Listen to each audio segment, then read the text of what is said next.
En este video develaremos una verdad enigmática y controvertida sobre la vida de Jesucristo, un secreto que desafía las enseñanzas tradicionales y se enraiza en el misterio y la espiritualidad. Jesucristo, para poder llegar a las alturas que llegó, tuvo que contar con la colaboración de una compañera sagrada en su vida, María Magdalena, con quien practicó el Tantra blanco. Acompáñanos en este viaje de introspección y conocimiento, mientras intentamos arrojar luz sobre los misterios que rodean la vida de Jesucristo y el papel de María Magdalena en su historia, desde la luz de la gnosis pura. Pidan los libros de los venerables maestros de la Blanca Fraternidad abajo en los comentarios y se los entregaremos de modo gratuito. María Magdalena, es decir, María, la nacida en Magdala, nombre que significa torre o castillo, es una figura prominente en los evangelios del Nuevo Testamento. Ciertas versiones manejadas por la Iglesia, particularmente por el Papa Gregorio I, identificaron a María Magdalena con la mujer del jarro de alabastro, del famoso pasaje de Lucas capítulo 7, en el que se habla de una mujer que vendía su cuerpo, que besa los pies de Jesús y encuentra redención en el Mesías. En realidad, el pasaje de Lucas no menciona el nombre de esta mujer. En el libro 8 se menciona a las mujeres que siguen a Jesús y entre ellas a María Magdalena, pero no se le liga de manera específica con la mujer del capítulo anterior. María Magdalena cobra así una dimensión de totalidad si le añadimos sus múltiples manifestaciones. Es la mujer recorrida, pero también es la amada, la preferida, la santa, la sabia, la luz y la oscuridad, la mujer total que encarna el principio divino femenino. En contradistinción a la interpretación de las religiones actuales, María era una mujer sacerdotisa muy versada y educada en las ciencias ocultas, desde muy niña, y además, algunos investigadores aseguran que incluso era adinerada y ayudaba a mantener el movimiento de Jesús y a sus discípulos. Esto con base en que se tienen referencias de mujeres que donaban en templos judíos, y habían mujeres sacerdotisas, llamadas las vestales del templo.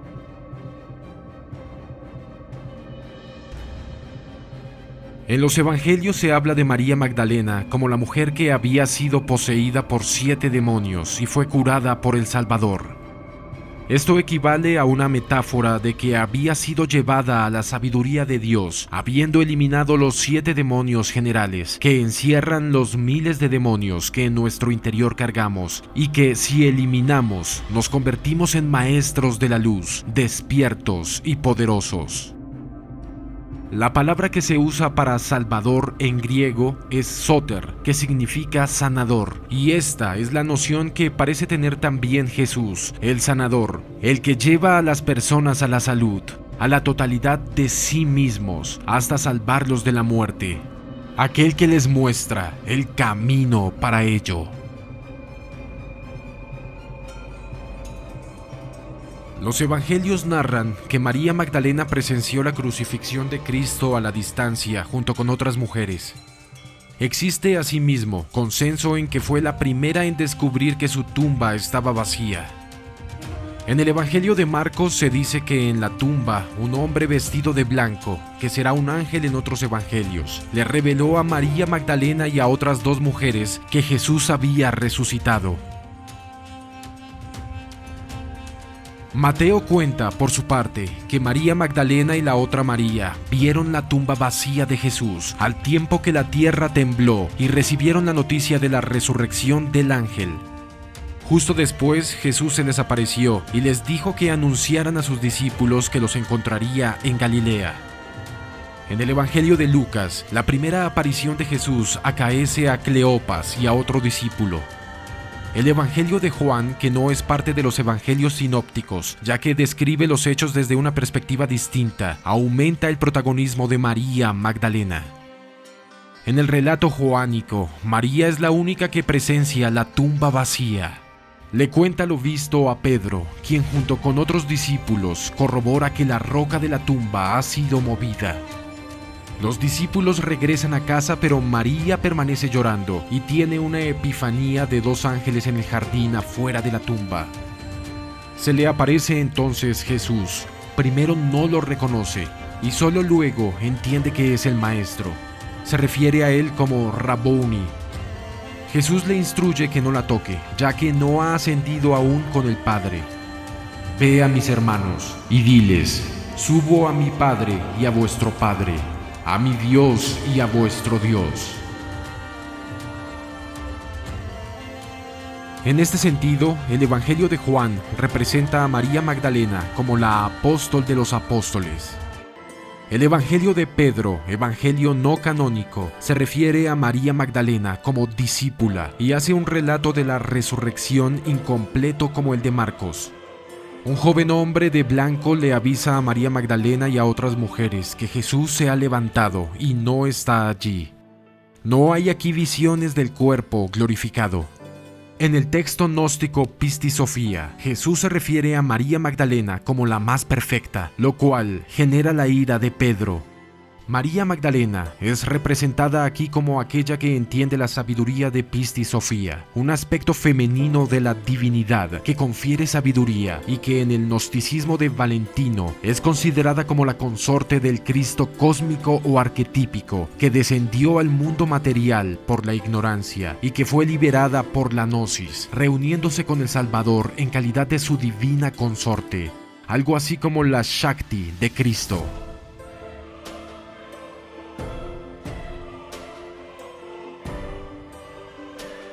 En el Evangelio de Tomás se cita a Jesús diciendo que hará a María Magdalena un hombre y que toda mujer que se haga un hombre entrará al reino del cielo.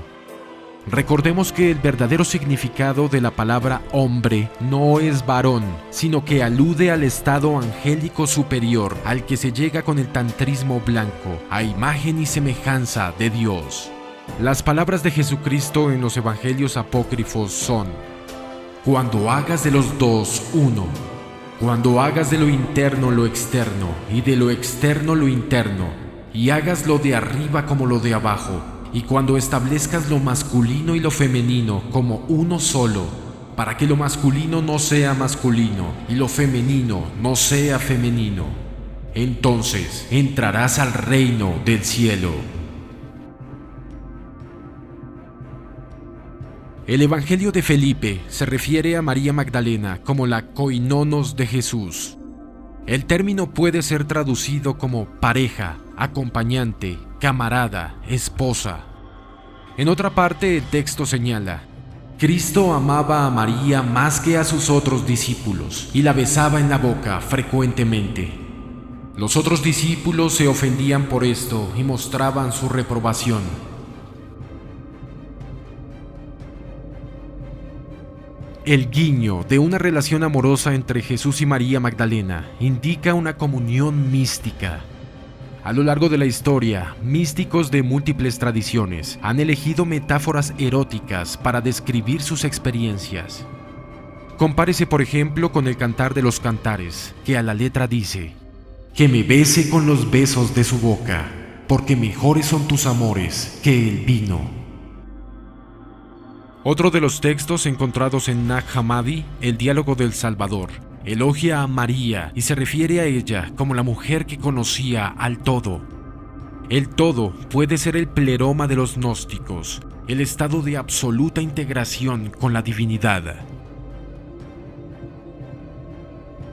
Encontrado antes que los textos de Nag Hammadi en 1896 en el Cairo, el Evangelio de María cuenta algunas de las historias de la vida de Jesús desde la perspectiva de María Magdalena, quien aparece como la discípula más avanzada, algo así como el Shariputra del Buda, aquella que pudo comprender los aspectos teóricos de la cosmología. En algunos pasajes, María explica la cosmología gnóstica, basándose en las visiones que tuvo, y los discípulos dudan de sus explicaciones. En la cosmología gnóstica de Valentino, la más completa dentro del gnosticismo, María Magdalena es considerada imagen de la Sofía inferior, de la misma manera que Jesús, el ser humano, es una imagen del Salvador o Cristo cósmico. Juntos forman un eterno Dios, una unión sagrada que muestra míticamente el sendero de la redención a través de una operación gnóstica que puede describirse en términos más modernos como una alquimia interna o conjunción de los opuestos.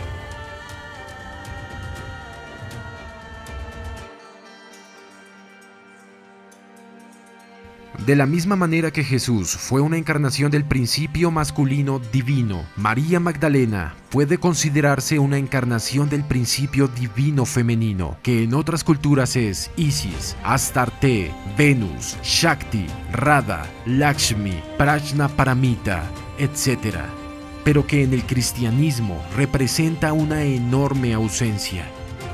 Igualmente, Sofía es para ciertas corrientes gnósticas una de las tres personas de la Trinidad. El cristianismo estaba incompleto sin la imagen de María Magdalena y sin la asunción de la Virgen María, y quizás por ello, por su omisión y demora, solo el gnosticismo puede dotar a la conciencia moderna occidental de un mito viviente e incluyente que catalice la imaginación religiosa contemporánea. ¿Qué ingentes poderes se despertarían si la humanidad aceptara el sistema de Brown-Séquard o de la Sociedad Oneida o del Dr. Krumheller, sistemas fundamentales en las viejas tradiciones de la Lemuria? Esto es algo que los médicos, los hombres de ciencia podrían investigar. Nosotros nos limitamos sencillamente a pensar que de la transmutación y sublimación de la energía creadora deviene una transformación psicológica, fisiológica, biológica radical. El superhombre de Nietzsche podría lograrse mediante la transmutación de la libido.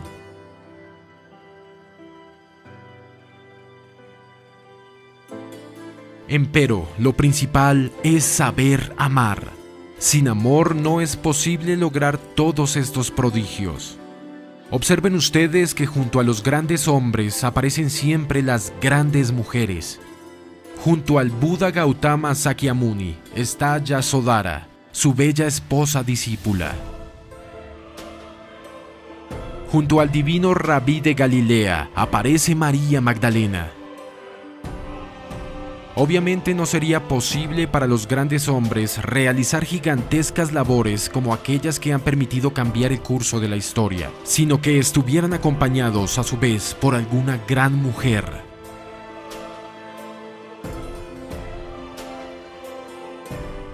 El hombre y la mujer, en realidad de verdad, son dos aspectos de un mismo ser. Eso es claro, el amor en sí mismo deviene de lo ignoto de nuestro ser. Queremos decir en forma enfática que dentro de nosotros mismos, allá en las profundidades más íntimas, poseemos nuestro ser. Este reviste características trascendentales de eternicidad. Este es lo divinal en nosotros.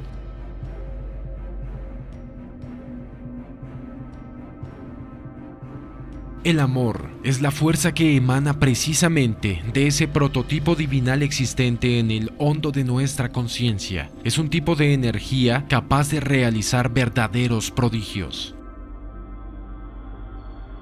El maestro Valentín y su orden de los valentinianos tuvieron su escuela. Fue una escuela gnóstica donde se estudiaron los misterios de la libido, donde se analizaron cuidadosamente.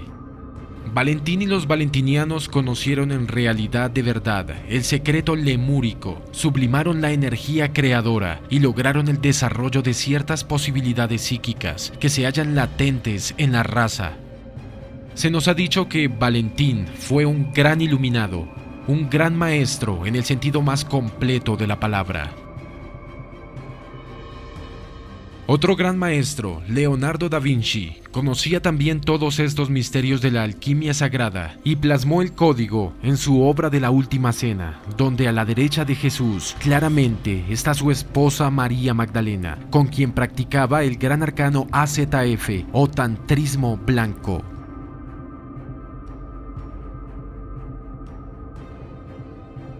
Queremos extender la sabiduría ancestral y liberadora de este conocimiento alrededor del mundo. Te invitamos a unirte a nosotros en esta noble misión. Por favor, comparte estos videos ampliamente y si tienes el deseo en tu corazón, considera contribuir recursos a través de nuestra cuenta de PayPal o Nequi que aparecen en la caja de descripción. Los fondos que recaudamos se utilizarán para financiar campañas publicitarias destinadas a difundir este conocimiento en diferentes países. La ley de la reciprocidad nos enseña que al dar, también recibimos. Al compartir la ciencia del energismo, un tesoro invaluable, cosecharemos tesoros multiplicados. Yo soy el aprendiz de los venerables maestros de la Logia Blanca y les revelo todo esto en pro de la humanidad doliente. Nos veremos en el próximo videoprograma gnóstico. Paz profunda.